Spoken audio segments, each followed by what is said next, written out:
Dear children, today we shall continue with the beautiful short story, The Three Questions by Leo Tolstoy, from where we had stopped in a previous class.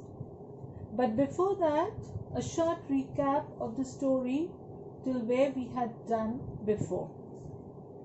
A king figures that if he always knew the answer to three questions, he would always be successful. So he sets out to find the answer to those three questions by asking many learned men in the kingdom. Do you remember the three questions that he wanted to know, the answers to the three questions that he wanted to know, girls? The first one was that what was the right thing to be done at the right time, isn't it? The second one was that who were the people whom he needed most and whom should he therefore pay more attention than to the rest. And the third important question that he was worried about was what affairs were the most important and that needed his first attention. So he just sets out to find the answers of those three questions by asking many learned men in the kingdom. When he arrives to meet the hermit, girls, he found that the hermit was busy digging the ground. And the king offers himself to dig for a while to give the hermit a break. Okay, so shall we start?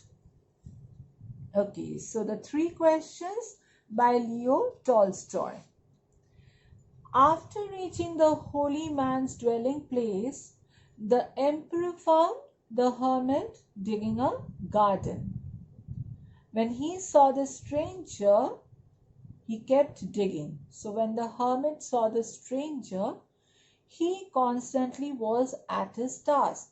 He didn't look up to him. He didn't welcome him. He did nothing. He just was completely focused on the task that he was performing right then. The labor was obviously very hard on him. The emperor saw that. He was an old man and doing the task. And he was panting. Panting means breathing very heavily. The emperor approached him and said that he had come to visit him to find answers to his three questions. Okay? Finally, he just uttered that out. That he said, I have come to you, wise hermit, to ask you to answer three questions. How can I learn to do the right thing at the right time? Who are the more people I most need, and to whom should I therefore pay more attention than to the rest? And what affairs are the most important and need my first attention? So he just placed his three questions before the hermit and he was waiting for an answer over there. The hermit listened very carefully but still continued digging. The emperor said he would help him with the task, as he found the hermit breathing heavily, very much uncomfortable with the task that he was going through. The hermit just thanked him, handed the emperor the spade, and then sat down on the ground to rest. The emperor, after a while, repeated his three questions. The hermit offered to help him, asking to him to take rest. But he did not answer the questions that the emperor asked him. But the emperor continued to dig. 1 hour passed, and then several hours passed by. Finally, being exhausted and angry with the hermit for not getting his answers, he said to the hermit that if he couldn't give answers to his 3 questions, he would move his way back home. So, going back to the text, girls, I'll go through the lines. The hermit listened to the Tsar but answered nothing. He just spat on his hand and recommenced digging. "You are tired," said the Tsar. "Let me take the spade and work a while for you." "Thanks," said the hermit, and giving the spade to the Tsar, he sat down on the ground. When he had dug 2 beds, the Tsar stopped and repeated his questions. The hermit gave him no answer, but rose, stretched out his hands for the spade, and said, "Now rest a while and let me work a bit." But the Tsar did not give him the spade and continued to dig. 1 hour passed, another and another. Sorry, girls. The sun began to sink behind the trees, and the Tsar at last stuck the spade into the ground and said, "I came to visit you, wise man, for an answer to my questions. If you can give me none, tell me so, and I will return home." Now, the theme of knowledge is self-evident in the story, for that is exactly what the emperor is looking for. He is looking for the knowledge or the know-how that will ensure that his time is spent more efficiently. However, the emperor is looking outwards for answers, while the hermit tells him that the answers are within the emperor. Suddenly, they saw a man emerging from the woods. He ran wildly, pressing his hands against a bloody wound in his stomach. The man ran towards the emperor before falling unconscious to the ground, where he lay groaning in pain. Both saw that the man had received a deep gash. It was a very deep wound, and blood was oozing out from there, flowing out from there like anything. The emperor at once ran towards the man and attended his wounds and continued to do so until the flow of blood stopped. So, can you understand the change in the emperor? First, he did not want to give up the spade to the hermit even when the hermit told him to just take rest after quite an hour he spent behind the digging of the ground. Second thing, he himself ran to just attend the wounded person. Okay, let's go back to the text.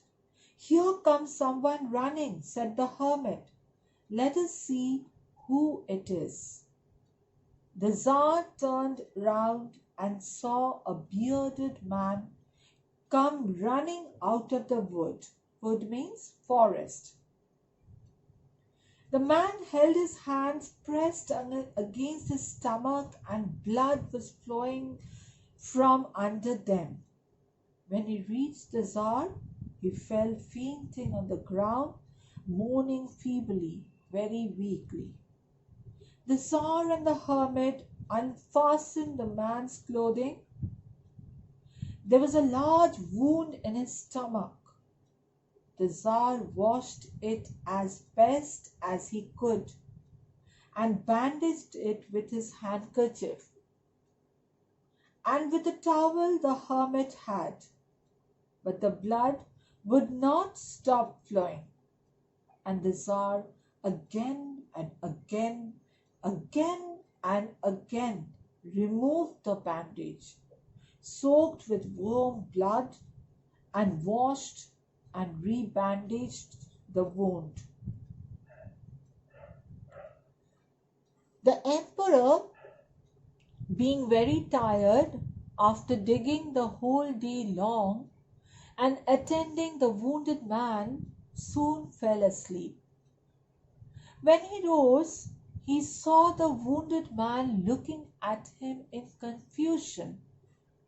This wounded man could not remember anything, how he landed there, who was sitting before him, why was he sitting like that. He just couldn't understand what was going around.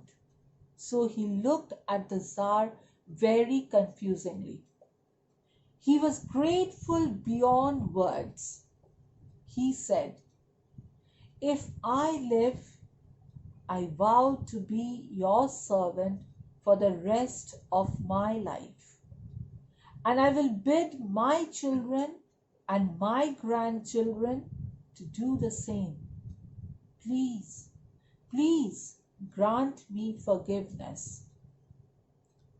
So ultimately, when at last the blood stopped flowing, the man revived. He gained his consciousness and asked for something to drink. The Tsar brought fresh water and gave it to him. Meanwhile, the sun had set and it had become cool. So the Tsar, with the hermit's help, carried the wounded man into the hut and laid him on the bed. Lying on the bed, the man closed his eyes and was quiet. But the Tsar was so tired with the walk and with the work he had done that he crouched on the threshold and also fell asleep so soundly that he slept all through the short summer night. When he awoke in the morning, it was long before he could remember where was he, or who was the strange bearded man lying on the bed and gazing intently at him with shining eyes. "Forgive me," said the bearded man in a weak voice, when he saw that the Tsar was awake and was looking at him. "I do not know you and have nothing to forgive you for," said the Tsar. "You do not know me, but I know you. I am that enemy of yours who sought to revenge himself on you because you executed his brother and seized his property. I knew you had gone alone to see the hermit, and I resolved to kill you on your way back. But the day passed and you did not return. So I came out from my ambush, my hidden place, to find you. And I came upon your bodyguard, and they recognized me and wounded me. I escaped from them, but should have bled to death had you not dressed my wound. I wished to kill you, and you have saved my life. Now, if I live, and if you wish it, I will serve you as your most faithful slave and will bid you, my sons, to do the same. Forgive me." The emperor was overjoyed to see that he was so easily reconciled with a former enemy of his.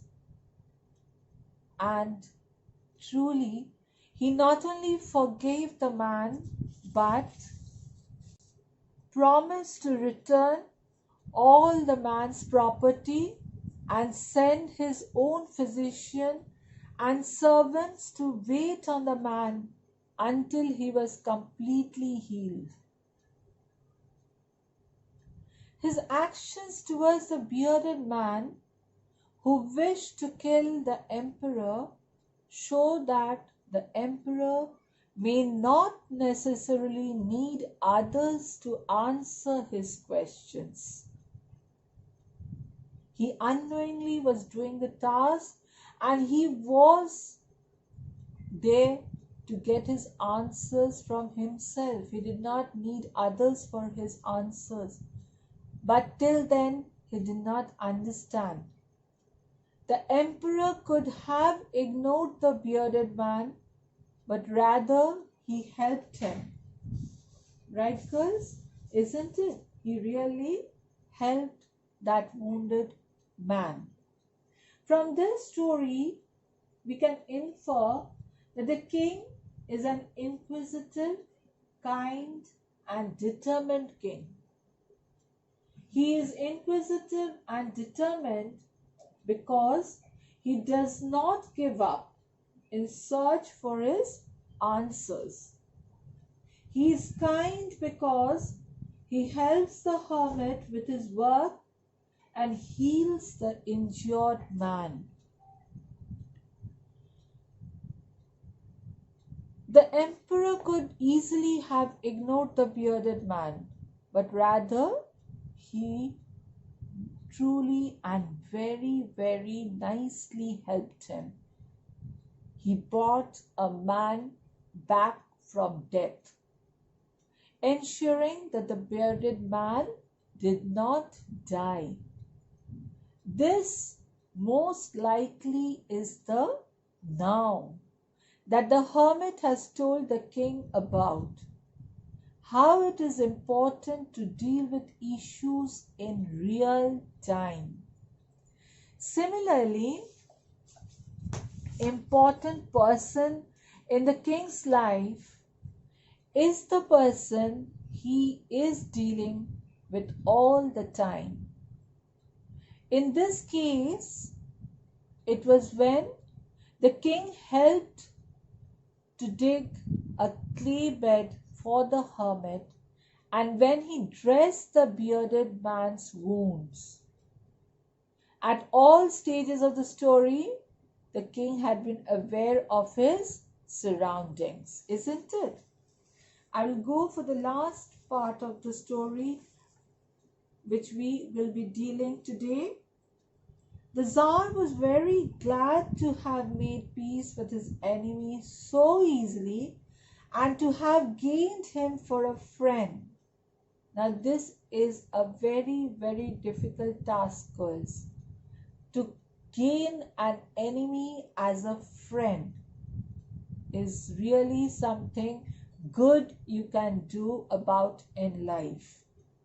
And he not only forgave him, but he said he would send his servants and his own physician to attend him and promised to restore his property.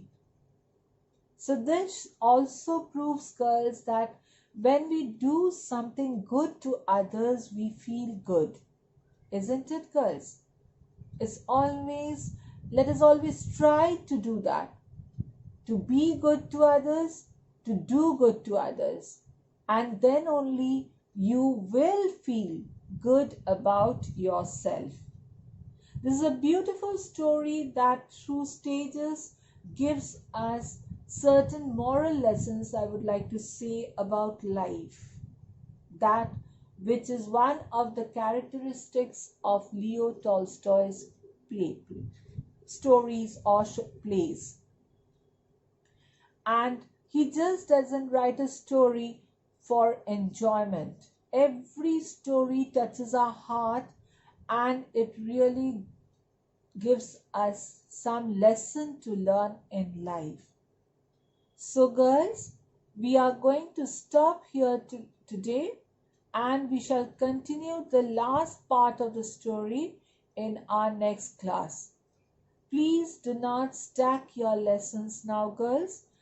Pay attention to the class, go through the notes properly, and definitely I hope that you can relate the notes with the story in the text. Thank you and goodbye.